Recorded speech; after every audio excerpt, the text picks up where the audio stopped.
Yeah, one thing that's so important for us to remember, especially when we're dealing with our clients, is to make sure that you always know that you're the bottleneck in the business. Unless the business is reaching or exceeding your wildest dreams, then you are probably the problem. You're not the problem in being able to look down the road in the future and be at 5,000 feet looking at the way the company could grow and where it could go and how it would fill your own kind of aspirations and your team's aspirations on where it could go. So you're not that part of the bottleneck. You're like many entrepreneurs, you're good at seeing, the business at 5,000 feet and seeing the long-term goals of the business.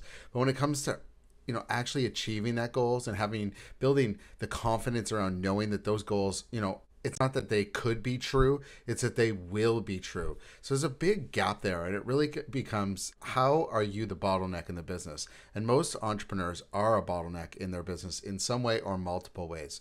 So we want to think about kind of like three areas that really need immediate attention. So first of all, what do we look at as it pertains to a process? So what are the SOPs in the business? What are the workflows and any documentation that you might have already in place to make sure that everyone knows what's expected of them on the team, including yourself, as it relates to all areas of the customer journey and support, all the way through to the financial system, sales, marketing, everything in the business. So we want to look at the processes and make sure that the processes that are in place now are airtight, clearly communicated. And then next is the who. My favorite thing is the who. Who's in your business? Who do we need to bring into the business to help us achieve that next thing?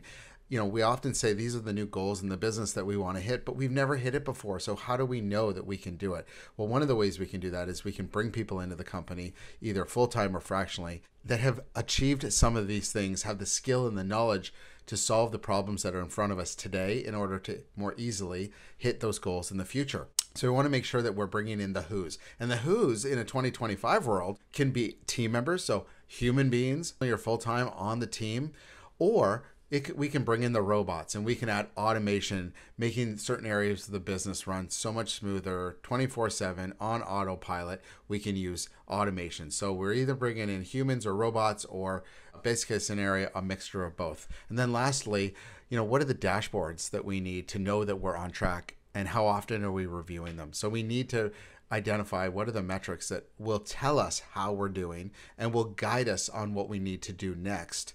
And let's make sure we have all of those metrics in a dashboard and have some sort of rhythm around how often we review that and who owns which metrics on the dashboard on our team. So every metric has to be owned.